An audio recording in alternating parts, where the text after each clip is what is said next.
Yan. First time niya maliligo sa falls. Lagi namin itong dinadaan mga mare pag nagtitid ng ice candy sa trabaho ng asawa ko. Pero ngayon lang kami magtatry maligo ron. O, may baon pa yung chirya. Pahinga muna sa pagtinda ng ice candy.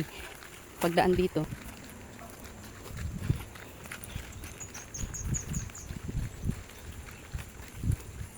Ayun o, tubig, matubig. Maraming ditong maliligo mga mare, mga bata. Bato na kayo sa may bato. Yan silaw. Hindi tayo sa pool. Gusto lang ka salbabida. Ano ba yan? Pag gusto niya doon sa mga, mamaya pag uwi, dadaan tayo dyan. Yan, di ba? Yan po yung diretso pa. Sa trabaho ng asawa ko, dito tayo liliko. Kanan. Ito, may daan pa. Pa hindi sa matarik. Meron yata yung di matarik eh. Doon ka nung nakaraan sa matarik. May tao kaya?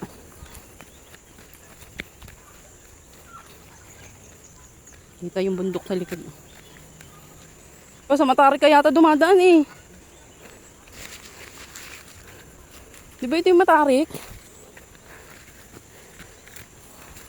Oh. Dito yata ang daan sa tarik yan eh.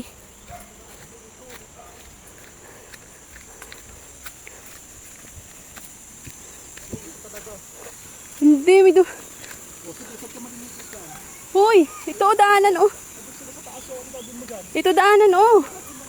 Dito nga daanan. Paano ka bababa dyan? Matarik. Ayun oh. Oh. Ay papa.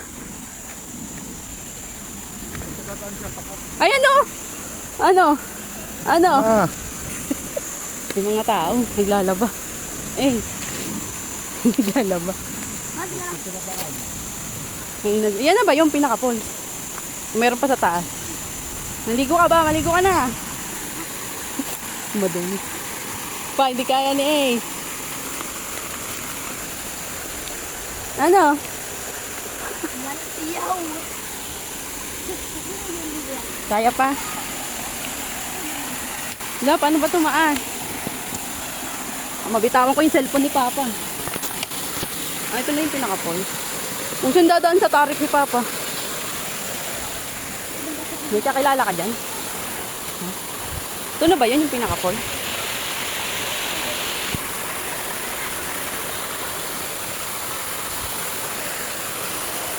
Ay!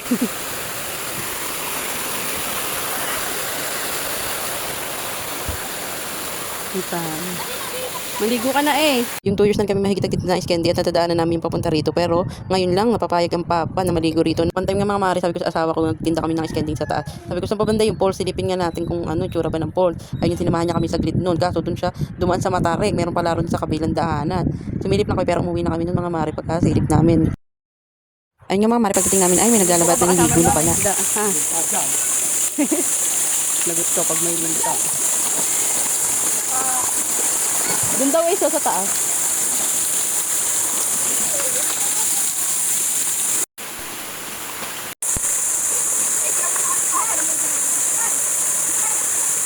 May isa pa nga mga pinapaliguan ng mga kabataan dito mga mare, dun sa BK kung tawagin. Malapit yun sa trabaho ng asawa ko naman.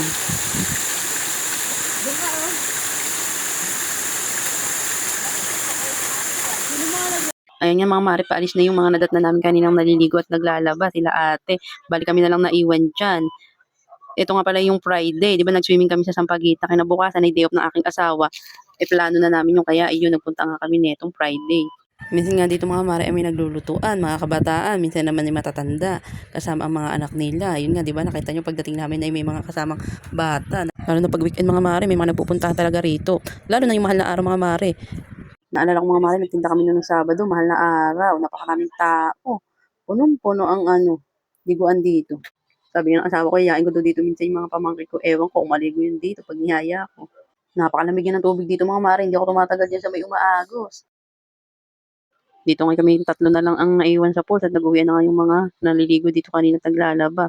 Yun nga kung ano lang pinag-uusapan namin ng aking asawa. Sabi ko nga, dapat pala nagdala na tayong kanin. Balak ka namin magdala kanina kaso sabi ko pag-uwi na lang tayo kumain. Yung anak ko naman diyan hindi naliligo na at gusto niya daw doon sa kabila yung malalim. Kasi nga pag nagtitinda kami dun sa trabaho ng asawa ko, nakadadaanan namin nakikita niya yung mga batang nagda-dive at naiinggit ang bata. Kahit nga raw hindi ko siya pinapayagan maligo ro, sabi ko nga ayaw ng papa niya at baka siya'y malinta. Yun ang panakot ng papa niya para hindi maligo. Nabubugnot na nga diyan at ayaw na maligo at nilalamig raw siya. Gusto niya talaga dun sa kabila maligo. Kaya maya-maya nagpunta rin kami roon mga mare. Sabi ko nga sa asawa ko sa susunod naman i-try naman namin dun sa BK pag may tinda kami ng candy. Kaso sabi niya wag na raw at marumi na raw. Sabi ko i-try naman natin kahit one time lang. Yan mo yung ulo mo sa tubig. Yan mo sa tubig. Sa tubig, yan mo sa tubig. Yan yung ulo mo. Usog ka pa. Opo, opo, opo, opo. O yan. Masarap na maligo. Lalim.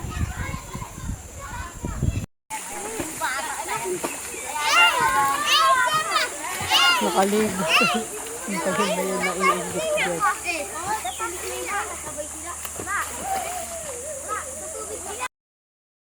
Dito nga tuwan-tuwa yung bata at pumunta na nga kami rito sa gusto niyong puntahan kanina pa mga mare. Angel! Oh. Nakikita mo yan sa vlog ko.